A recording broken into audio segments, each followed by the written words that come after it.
Assalamualaikum warahmatullahi wabarakatuh. Halo semuanya, hadirin sekalian. Kali ini kembali ke podcast kita, podcast berbincang bersama agama. Let's go. Nah, pada kesempatan kali ini kita kedatangan tamu nih, yaitu 5 orang aja. Yang pertama ada saudara Rio, Eliansyah, ada saudara Jaki, ada saudara Razan, ada saudara Revan, dan juga ada saudara Ekil dengan saya sendiri juga sebagai moderator Sabi. Nah, topik apa aja sih yang akan kita bahas kali ini? Ada yang tahu nggak sih kalian?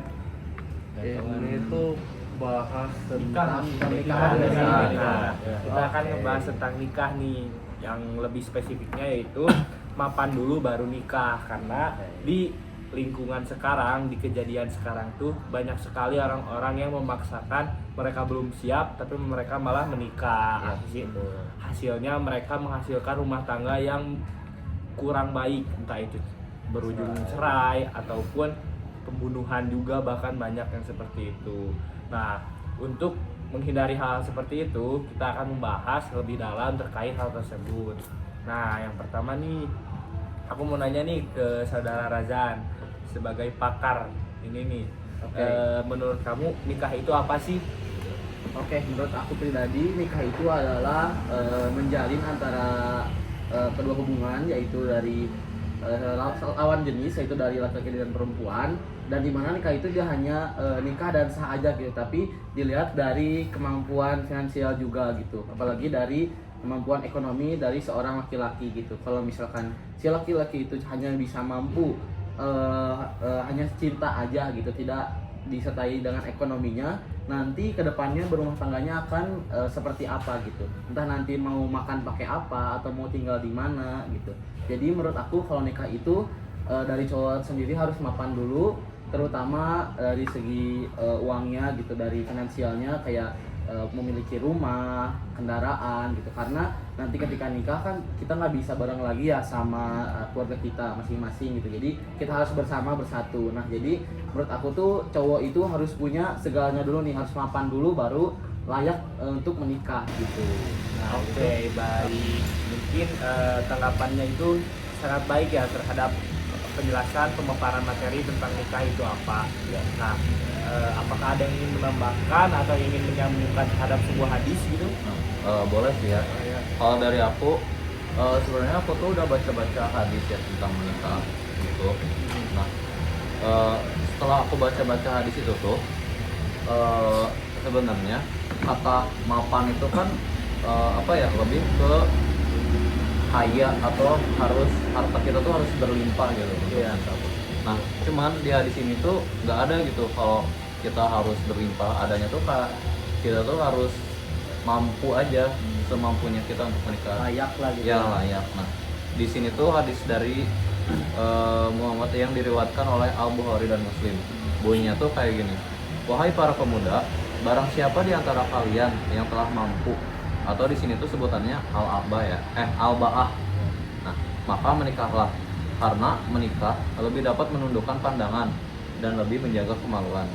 Barang siapa yang belum mampu, maka hendaklah ia berpuasa. Mungkin ini hadis yang aku cari ya. Udah sih dari aku. Cekil. Atau apa lagi? Masa saya mau ya tuh cowok. Udah bener kan dari Surya semua. Aing ngekat kayak bekat. Oh. So, Satu bisa lucu. Masa gak puasa disuruh puasa? Nggak, puasa dalam ini itu nggak menikah dulu. 1, 2, 3. Wah, berarti apa yang sudah ada tentang nikah itu sudah diatur juga kayak di antara hadis itu juga. Betul. Nah, mungkin aku mau nanya juga nih, lanjut ke pertanyaan tentang kriteria apa sih ketika cowok sudah mapan tuh, apa aja kriteria sebuah sifat atau sebuah keadaan dari si pengantin ceweknya gitu. Mungkin ada yang ingin menambahkan? Boleh, mungkin apa yang nambahin. Jadi kalau misalnya soal di hubungan tuh terutama komunikasi ya, komunikasi. Lalu kalau misalnya nyari pasangan juga yang kayak benar-benar setara lah sama-sama kita. Jadi kayak soal nih kalian bisa punya pasangan, tapi yang merasa kayak senang punya dia itu cuma kalian doang, tapi dia nggak senang punya kalian gitu. itu kan salah satu yang ada di dalam hubungannya. Ya. Karena kalau misalnya tanpa itu ya kita juga mau ngapain gitu, excited sendiri, ngechat sendiri apa segala macam sendiri. Kalau mungkin dari aku itu sih yang penting kita setara, terus jaga komunikasi, finansial juga itu terutama. Karena kita mau ngasih makan anak orang nih, apa yang kita bisa kasih, setidaknya itu sih kalau kata aku, sama effort juga apa segala macam. Jadi ibaratnya bibit, bebet, Bobot, bobot. ya. Nah itu tuh harus dipertimbangkan sama kita. Agar supaya bisa saling menghormati. Iya, benar. menghargai. Menghargai. Nah ini tuh berkesinambungan juga karena setiap ajaran yang ada dalam Islam itu pasti sudah mengatur hal-hal rinci seperti ini. Nah ini tuh masuk ke hadis yang menjelaskan tentang bagaimana kita harus mencari kriteria pasangan. Ya itu ada itu hadis riwayat Bukhari dan Muslim. Itu tuh menyebutkan bahwa wanita ini dinikahi karena 4 perkara. Yang pertama itu cantiknya, katanya, agamanya, sama keturunannya. Kan kita itu kan pasti pengen dapet istri yang memang sempurnanya dalam artian saling melengkapi lah, bisa saling melengkapi satu sama lain. Nah dari situ tuh misalnya kita bakal beruntung gitu, memang suatu keuntungan lah buat kita dapat itu. Nggak ada tipikal misal ini tipe saya, itu tipe saya, enggak, tapi kriteria wanita yang layak untuk kita itu seperti itu. Jadi pastinya kita juga harus berdasar terhadap hadis-hadis yang sudah berada di ajaran agama kita, yaitu agama Islam. Nah, lanjut ke sebuah pertanyaan lagi nih. Gimana tanggapan kalian terhadap banyak orang-orang yang mungkin finansialnya belum terlalu bagus, tapi mereka tuh memaksakan untuk menikah? Ini tuh terjadi mungkin banyak di kota-kota yang bukan yang besar, tapi banyak-banyak di kota yang kecil, karena mereka menganggap nikah tuh membuka pintu rezeki, tapi tanpa mereka mempersiapkan rezeki-rezeki yang akan mereka jemput gitu. Nah itu gimana tanggapannya dari mungkin dari Raza dulu deh.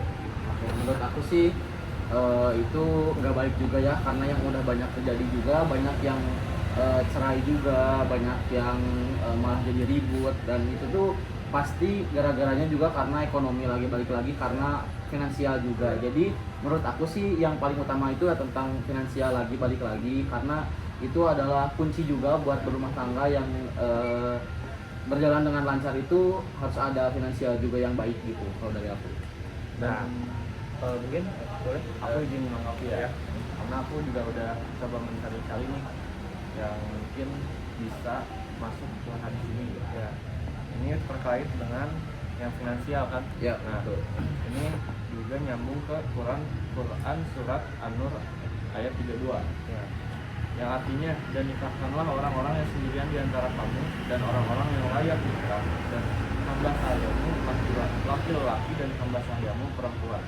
Dan kita juga di sini bisa lihat jika mereka miskin, Allah akan mampukan mereka dengan kurnianya, dan Allah Maha Luas. Yang berarti kita tahu ini juga kita pasti bergantung sama Allah. Cuma Ya. kita juga jangan sampai usahanya berarti.